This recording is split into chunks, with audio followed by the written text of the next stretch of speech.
Mainit man ang bakbakan ng mga puwersa ng Malaysia at ng mga tauhan ng Sultanato ng Sulu sa Sabah.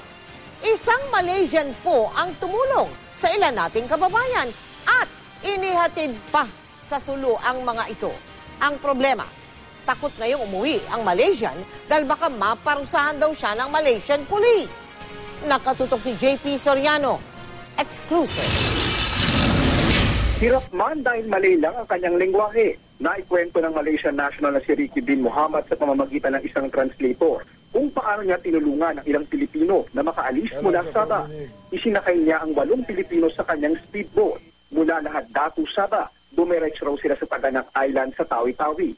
Biglaan at patago ang kanilang biyahe, kaya di raw niya nadala ang kanyang Malaysian document at passport. Pagdating sa Taganak, nakiusap ang mga hinatidyang Pilipino na sumama sa kanila papuntang Sulu para ipakilala sa kanilang kaanak. Sumama raw siya at nagbangka sila patungong Sulu. Kaso pagdating doon ay iniwan siya ng mga ito at siya'y naligaw. Taganak, lepaskan. Saya punya kawan kan yang 7 orang kan, dia orang lari sudah.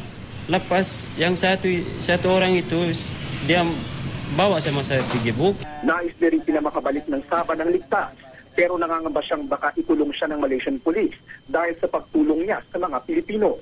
Kalau dia orang ambil sama saya pergi sini, paling baguslah kalau dia orang tolongkan ambil pergi sini sama saya, barulah saya ikut sama dia orang. Kalau dia orang tolongkan saya kan, boleh juga dia orang. Ang lokal na pamahalaan ng Hulo, nagpapasalamat sa ginawang kabutihan ni Ricky. Nakikipag-ugnayan na rin daw sila sa NBI Interpol. Ipapaalam na rin daw nila ito sa Malaysian Embassy sa Pilipinas.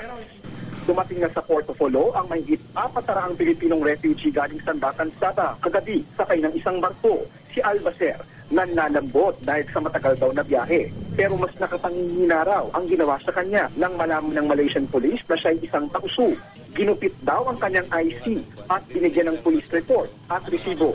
Yung mga pulis doon, ang sabi mga pulis, uwi na kayo. Yung mga passport niyo, hindi na pwede niya, Hindi naman nalaman kung anong kasalanan namin.